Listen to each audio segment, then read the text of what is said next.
আসসালামু আলাইকুম রহমতুল্লাহি ওয়া বারাকাতুহু। Welcome back to my channel. তো ভিউয়ার্স, আজকে আবারও আপনাদের মাঝে একটা বশীকরণ তাবিজ নিয়ে আলোচনা করব। তো আজকে যে তাবিজটা নিয়ে আলোচনা করব, এটা একটা নারী অথবা পুরুষ বশীকরণ তাবিজ এবং কুফরি তাবিজ বা ল্যাংটা কুফরিও বলতে পারে। এই তাবিজটা প্রয়োগ করার মাধ্যমে একজন মেয়ে অথবা ছেলেকে আপনি 3 দিনের ভিতরে আপনার জন্য পাগল বানাইতে পারবেন।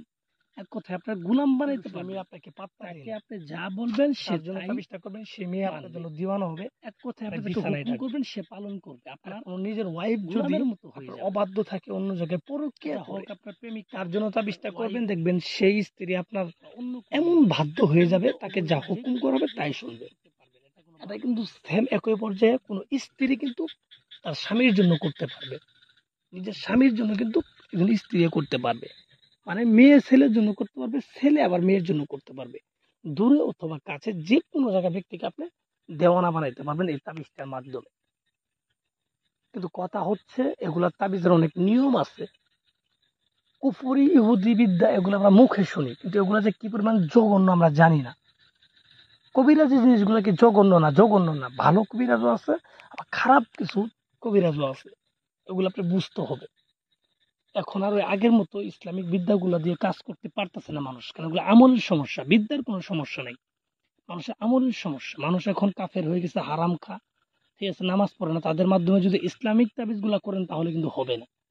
তারা যে কুফরি ইহুদি বিদ্যা, বিভিন্ন রকম খারাপ বিদ্যাগুলো প্রয়োগ করলে সেই ক্ষেত্রেই কাজ হয়। তো ভিউয়ার্স, যারা এরকম সমস্যায় আছেন, কোনো ব্যক্তিকে বশ করার প্রয়োজন মনে করতেছেন বা কোন রকম দৌড়াদৌড়ি করতেছেন, আপনার জায়গায় বসে আমি যেইভাবে বলি ওইভাবে কাজ করুন। তো কিভাবে কাজটা করবেন আমি বলি। এই তাবিজটা লিখবেন যে কোনো একটা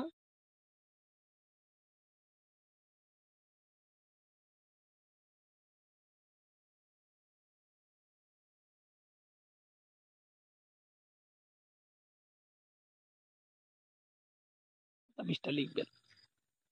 তাবিজটা লেখার জন্য আপনার প্রয়োজন পড়বে আপনার নিজের ব্যবহৃত কাপড়। আপনি যদি নিজে অন্য কারোর জন্য করতে চান, তাহলে আপনি নিজে ব্যবহার করা তাবিজ মানে কাপড় লাগবে।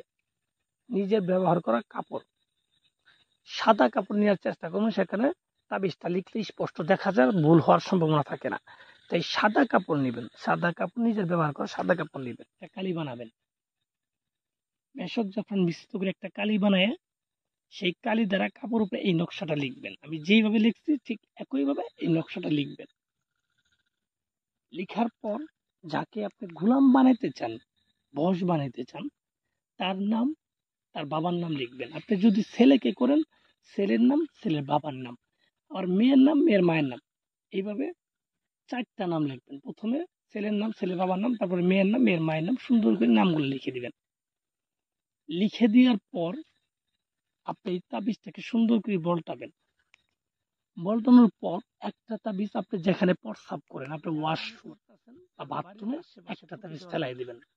আর যদি সম্ভব দেওয়ার পর আরেকটা তাবিজ আপনার থাকবে, সেটাকে আপনি ঘরের ভিতরে পুঁতে দিবেন। দেখবেন সেই ব্যক্তি আপনার গোলাম হবে। গোলাম, চ্যালেঞ্জ। আপনার হুকুম যা করবেন তাই শুনবে। তাকে বিছানায় ডাকবেন, সাথে সাথে আসতে বাধ্য। চ্যালেঞ্জ। এটা মিস হওয়ার মতো তাবিজ না, এটা একটা মারাত্মক ধরনের কুফরি কাজ। আর যারা ইসলাম নিয়ে করেন তারা এই কাজগুলো করবেনই না, কারণ এটা একটা ইসলামিক তাবিজ না, এটা কুফরি তাবিজ। ইসলামের করলে পরে আপনার কুফর হয়ে যাবো।